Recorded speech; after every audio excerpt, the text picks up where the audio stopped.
రాష్ట్రంలో మాజీ ముఖ్యమంత్రి వైకాపా అధినేత జగన్మోహన్ రెడ్డి గారి యొక్క వ్యవహార శైలి చూస్తుంటే ఆయనకు మానవత్వం అనేది లేదు, బాధ్యత అనేది అసలే లేదు.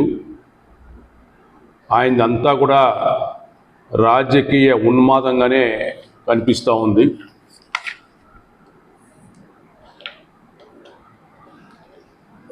రాజకీయ ముసుగులో ఆయన రాష్ట్రంలో హింసను, అరాచకాన్ని ప్రేరేపిస్తూ ఒక బాధ్యతాయుతమైన రాజకీయ నాయకుడిగా కాకుండా ఒక ముఠా నాయకుడిగా వ్యవహరిస్తున్నారు.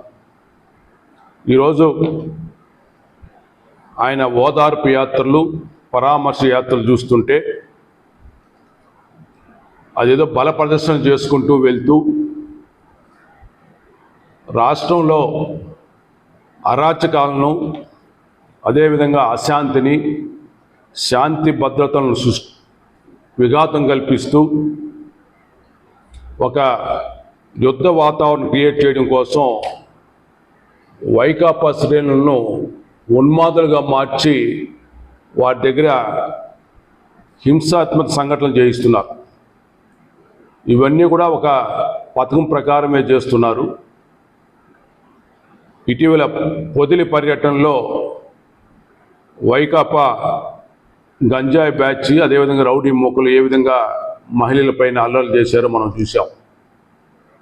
ఆ నేపథ్యంలో రెంటపాలెం పర్యటన సందర్భంగా పోలీస్ శాఖ కొన్ని నిబంధనలతో కూడిన అనుమతులు ఇచ్చింది జగన్మోహన్ రెడ్డి గారి పర్యటన. ఎందుకంటే రెంటపాలెం అనేది చిన్న గ్రామం, అక్కడ 10 అడుగుల రోడ్డు మాత్రమే ఉంటుంది, వెడల్పు రోడ్డు. ఒక బెట్టింగ్ పిన్ ఒక విగ్రహాన్ని ఆవిష్కరించుకోవడం కోసం ఒక ముఖ్యమంత్రిగా పనిచేసిన నాయకుడు వెళ్ళడం, అది కూడా అనుమతిలోని నిబంధనలతో ఉల్లంఘించి కేవలం 3 వాహనాలతో పరామర్శకు అనుమతిస్తే తాడేపల్లి ప్యాలెస్ నుంచి 50 వాహనాలతో బయలుదేరి 70 కిలోమీటర్లు బల ప్రదర్శన చేసుకుంటూ వెళ్ళి ఆ గ్రామంలోకి వెళ్ళిన తర్వాత మరి అక్కడ తనకేదో పెద్ద ప్రజాదరణ ఉన్నట్టుగా సృష్టించడం కోసం కార్యకర్తలను పోగు చేసుకొని 100 మందికి అనుమతి ఉంటే సుమారుగా 6,000 మందిని పైగా పోగేసుకొని ఆయన కారును అభిమానంతో అడ్డుకున్నట్టుగా, పోనీకుండా చేసినట్టుగా సృష్టించుకోవడం కోసం ఒక స్క్రిప్ట్ ప్రకారం పనిచేశారు.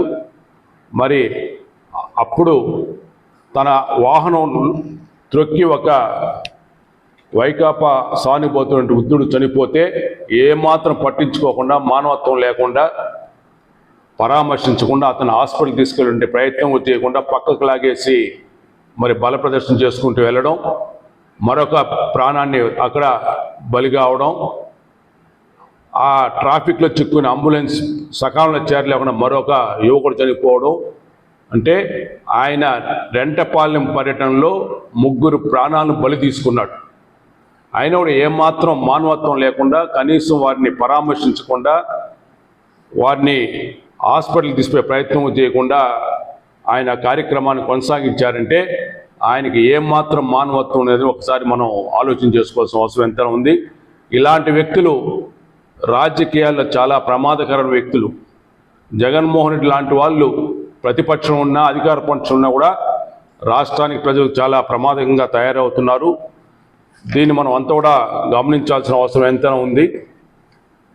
తిరిగి ఆయన పైన ఎక్కువ విమర్శలు రావడంతో సాధారణ ప్రజలు కూడా చేదరించుకోవడంతో నిన్న ప్రెస్ మీట్ పెట్టి తప్పంతా ప్రభుత్వం అయినట్టుగా, ప్రభుత్వం తనకు బందోబస్తు ఏర్పాటు చేయలేదు కాబట్టి ఈ సంఘటనలు జరిగాయి అన్నట్లుగా ఆయన చిత్రీకరించడం అనేది చాలా దురదృష్టకరం.